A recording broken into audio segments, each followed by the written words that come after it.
Researchers in personality politics have assumed a causal link between personality traits and political ideology.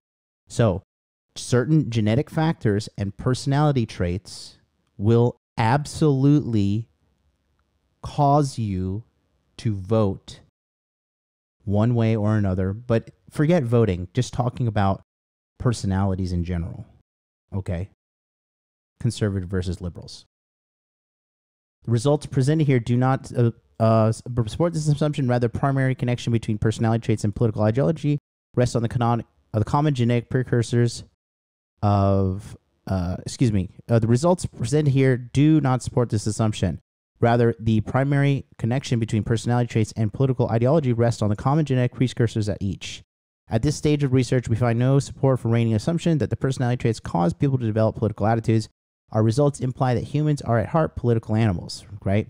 Political attitudes are not simply an afterthought, and while largely measured in adulthood, the foundation element exists as part of our core disposition and appear to be just important as shaping our behaviors and our personalities. So they did say there was not like a statistical, like guaranteed proof, but if you actually read into the study, you're going to see here what I'm talking about. Okay. So let's go to the relationship between personality traits and political attitudes. Okay. So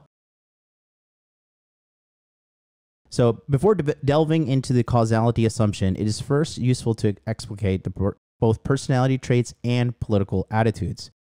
Personality traits are typically conceptualized as stable individual differences that are, in general sense, guide behavior. Although there is no universally accepted definition of personality, most researchers views personality traits as the culmination of life events, personal adaptations, and biological mechanisms. Okay? Consistent with this logic, research in developmental psychology has established that many personality traits can be assessed early in life temperaments, which are predictive of adult personality traits. So right here, life events, this is like what happens when people have like traumatic childhood or good childhood, right? This is an influence on them in the future, whether you want to admit it or not. Another perfect example of this is Johnny Depp. If you watch the deposition of Johnny Depp with Amber Heard, he started off his deposition talking about, or not deposition, but when he was on the stand in the court trial, he gave a story of what it was like being raised in a household with a emotionally and physically abusive mother, and how his father never stood up against her. He just tolerated it and he took it, right? Yeah, thank you, John Collins. Testimony. Thank you so much, right? And so later in life, in his late 40s, early 50s, guess what?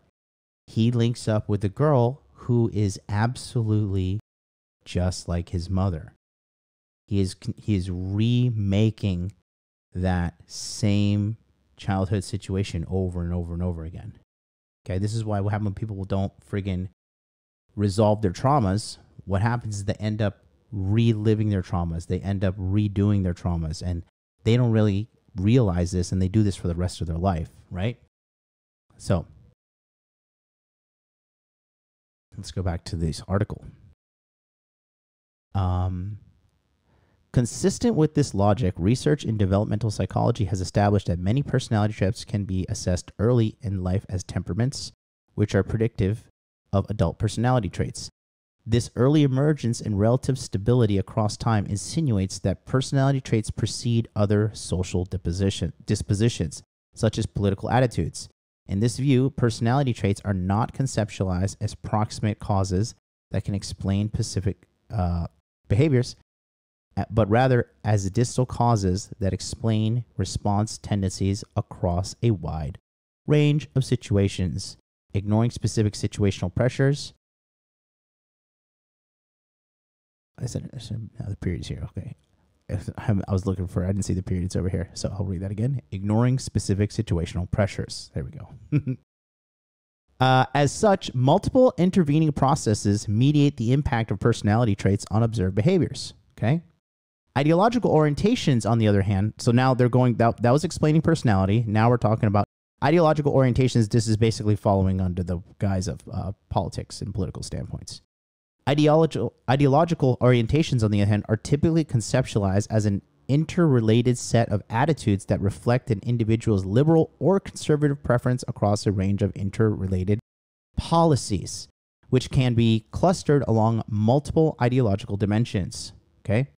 Can you guys see that? Okay, I'm not blocking it. In contrast to personality traits, political attitudes are thought to emerge only after the individual begins to engage with the political world. Thus, young voters are more susceptible to political tides because they have relatively weak attitudes that do not crystallize until their mid to late 20s. Makes you question the ability for these young people to vote, right? I know I was an idiot ages 18 to 25. I shouldn't have been voting then. I don't think I should have been able to vote until I was 30, quite frankly. Accordingly, if the development of political attitudes occurs much later than personality development, it is reasonable to assume that personality traits cause the development of political attitudes. Bingo. Such a view has been used to explain the relationship between specific attitudinal scales and specific personality traits. In research exploring the relationship between these two constructs, the most common personality trait linked to politics has been openness to experience and more liberal social moral issues. Specifically, openness to experience has found to be negatively related to a variety of ideological measures, such as conservative political attitudes, right-wing authoritarianism, and social dominance orientation. This relationship has been attributed to the, quote, fact, end quote, that people who are more open to new experiences are less tied to the conventional ways of doing things, and this openness extends into every facet of the person's life, including political orientations.